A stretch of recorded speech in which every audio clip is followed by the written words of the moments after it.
اعوذ باللہ من الشیطان الرجیم، بسم اللہ الرحمن الرحیم۔ السلام علیکم دوستو، دا اسلامک وارریئرز چینل میں خوش آمدید۔ دوستو، یوں تو ہم اس چینل میں بات کرتے ہیں اسلام سے متعلق ہر بات کی، یا پھر دین حق کے ان مجاہدین کی جنہوں نے اسلام کی سربلندی کے لیے اپنی جانیں تک قربان کر دیں۔ تو آج ہم رمضان کی شروعات سے ایک نئی سیریز شروع کریں گے جس میں ہم غزوات نبی مصطفیٰ صلی اللہ علیہ وآلہ وسلم کا تذکرہ کریں گے۔ ناظرین، رسول اکرم صلی اللہ علیہ وسلم کئی سال تک بغیر جنگ و قتال کے اسلام کی طرف تبلیغ فرماتے رہے، مگر مکہ میں عرب اور مدینہ میں یہودی آپ کو اور آپ کے صحابہ کو شدید تکلیفیں پہنچاتے رہے، مگر چونکہ آپ کو اللہ تعالیٰ کی طرف سے تلوار اٹھانے کا حکم نہیں تھا، اس لیے آپ ان تکلیفوں کو برداشت کرتے اور دشمنوں کو ڈراتے رہے۔ آپ اور آپ کے صحابہ جب مکہ میں تھے تو اکثر آپ کے صحابہ آپ کے پاس اس طرح آتے کہ کفار کے ہاتھوں پٹ کر اور زخم کھائے ہوئے ہوتے، تو آپ صلی اللہ علیہ وآلہ وسلم ان کو دیکھ کر فرماتے، صبر کرو، کیونکہ مجھے جنگ کرنے کا حکم نہیں دیا گیا ہے۔ مکہ میں مسلمانوں کی تعداد بہت کم تھی، وہ ایک چھوٹی سی جماعت تھی۔ پھر جب ہجرت کے بعد مسلمانوں کی تعداد اور قوت بن گئی اور وہ ایک طاقتور جماعت بن گئے، نیز ساتھ ہی مسلمانوں کے دلوں میں آپ صلی اللہ علیہ وسلم کی محبت اپنے باپ دادا، اپنی اولاد اور اپنی بیویوں سے بھی زیادہ رچ بس گئی، اور مشرکین اپنے کفر اور مسلمانوں کو ستانے میں حد سے آگے بڑھ گئے، تو اللہ تعالیٰ نے ہجرت کے دوسرے سال ماہ سفر میں مشرکوں سے جنگ کرنے کی مسلمانوں کو اجازت عطا فرما دی، صرف ان کفار سے لڑنے کے لیے جو مسلمانوں پر حملہ کرنے میں پہل کریں۔ حضرت مصطفیٰ صلی اللہ علیہ وسلم سب سے زیادہ بہادر تھے۔ صحابہ فرماتے ہیں کہ ہم جب بھی کسی مشرک دستے سے دو چار ہوتے یا کوئی دستہ ہمارے مقابلے پر آ جاتا تو سب سے پہلے ضرب لگانے والے حضرت مصطفیٰ صلی اللہ علیہ وسلم ہوتے۔ رسول اکرم صلی اللہ علیہ وآلہ وسلم کے غزوات کا مقصد صرف یہ تھا کہ زمین پر عادلانہ امن قائم ہو۔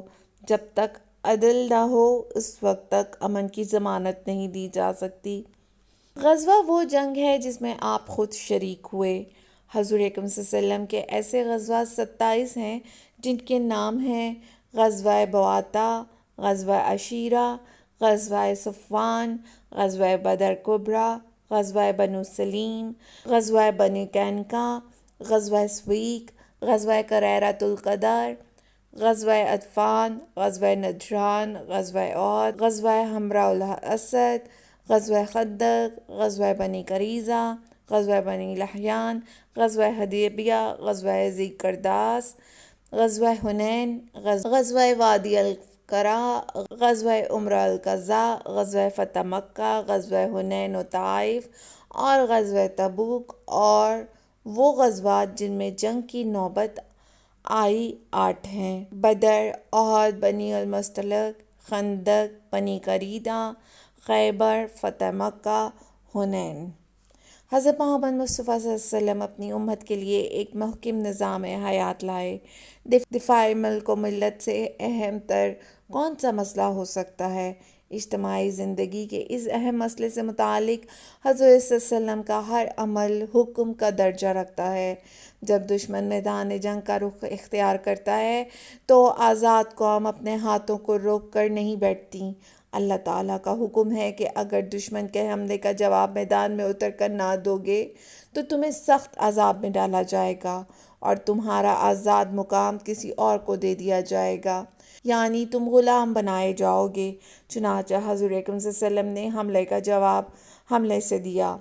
سورہ توبہ آیت نمبر 39 کا ترجمہ پیش کرتے ہیں: اگر نہ نکلو گے تم تو سزا دے گا تم کو اللہ، دردناک سزا، اور لے آئے گا تمہاری جگہ دوسری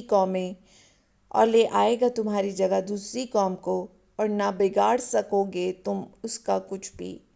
غزوات کی شروعات دو چیزوں سے ہوئی: جاسوسی کا انتظام، اطراف مدینہ کے غیر مسلم قبائل سے معاہدے۔ غزوات نبوی سے یہ بات اس قدر نمایاں طور پر نظر آئی ہے کہ آپ صلی اللہ علیہ وسلم نے اپنی بے حد مصروفیات کے باوجود جاسوسی سے کبھی غفلت نہیں کی۔ سیرت نگاروں نے اس پہلو پر بہت کم توجہ دی ہے۔ حضور اکرم صلی اللہ علیہ وسلم کی فوج کی تعداد اور مادی وسائل دشمن سے نسبتاً کم تھے، اس لیے حضور اکرم صلی اللہ علیہ وسلم نے اس محکمہ کو خاص اپنی تحویل میں رکھا اور اس پر انتہائی توجہ دی۔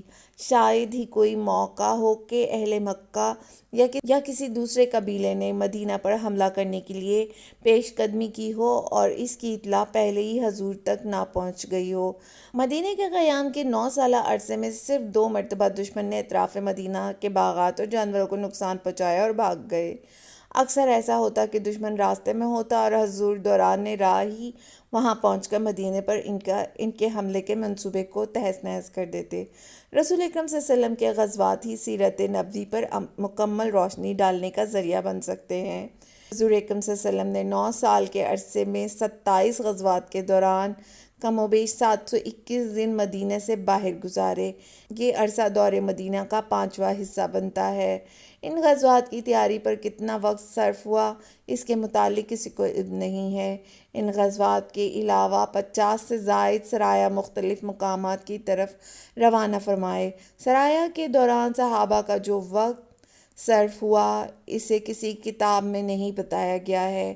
ایک مہینہ کے عرصے کے اندر بعض مرتبہ کئی مارکے پیش آئے۔ ان لشکروں کے لیے ساز و سامان کی فراہمی، مہم کے دوران مجاہدین کی خوراک کا انتظام، مہم کی روانگی سے قبل کمانڈر کا انتخاب، اسے ضروری احکام و ہدایت دینا، جن قبائل کے علاقوں سے گزر کر ان مہم کو جانا ہوتا ان کے حالات اور دیگر جنگی معلومات سے کمانڈر کو مطلع کرنا، مہم کے جانے کے بعد ان کے متعلق معلومات حاصل کرتے رہنا، پھر مہم کی واپسی پر پوری تفصیل حاصل کر کے آئندہ کا لائحہ عمل مرتب کرنا۔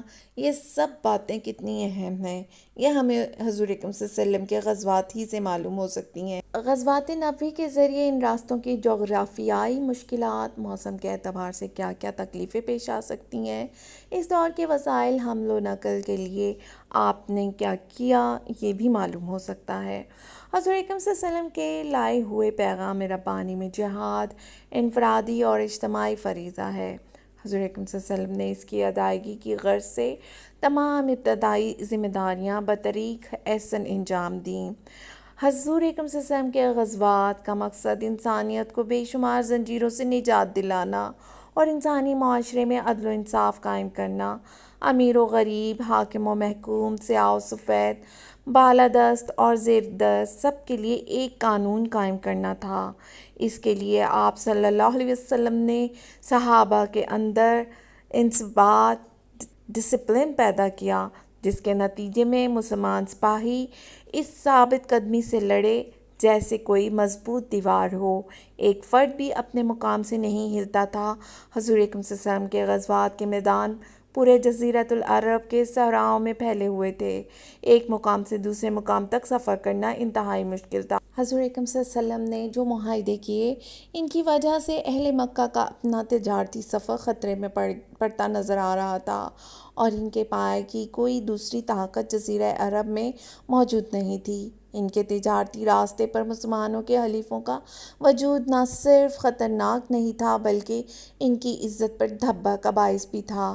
یہ داغ اسی وقت دھل سکتا تھا کہ مکی فوج اس علاقے سے ہوتی ہوئی مدینہ کے خلاف حملہ کرے اور مدینہ کو شکست دے کر اس شاہراہ پر پھر سے اپنا تسلط ثابت کرے۔